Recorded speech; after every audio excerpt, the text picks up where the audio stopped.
Right on time. Thank you so much for agreeing to help me out with this. There's been like 3.7 billion of these, but this is my first time hosting, so I really wanted to be special. Hey Quill, you have an idea for us? Document our whole family heritage. That's the perfect touch. We'll all understand each other so much better that way. So let's get our species name down first, and we can go from there. Huh? What is it? Oh no. Quill's parents, grandparents, and so on were all porcupines, and mine humans. But millions of years ago, there lived a population which included both of our ancestors. How do we draw the line between that ancestral species and its modern descendants? Let's think of it like a color gradient. Every organism's closest relatives are its parents and offspring. If we don't want to sever any of these links, we can either call everything a shade of blue, the same kind of organism as its common ancestor, or only refer to each and every individual point by its unique hex code or name. No two individuals are the same kind of organism. But that's not helpful. Blue, purple, and green still exist, and painters need to discuss them as distinct ranges. The same goes for scientists, who largely agree that species are real. So what's the answer? How do we define species relative to natural history, and how do we use that definition to discuss the history of life?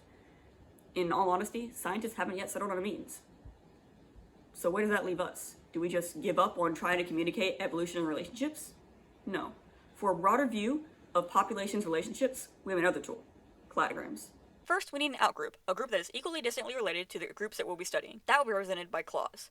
This node is a common ancestor of Claws, Quill, and I. Quill and I are more closely related to each other than either are to the outgroup, so our common ancestor lived more recently. Our lateral positions don't matter, only how recently our common ancestor lived. And for simplicity, in this chart, the vertical height does not matter either. To add Doug, we analyze the commonalities and differences in our traits, coming up with a hypothesis that Quill and Doug are more related to each other than either are to me. So, Quill and Doug's common ancestor must have lived more recently than mine and Quill's, meaning one point of this branch must have been their common ancestor. This section includes the ancestors of Quill and Doug but not me, and this branch becomes the ancestors exclusive to Quill. How we classify Doug, Quill, and I, our common ancestors, or any organisms in between, doesn't matter. We can still communicate a hypothesis for how we are all related. And while cladograms aren't perfect, hybridization and lateral gene transfer, and it will take a lot more work to perfect our family record, for now, we can still take a pretty great family photo.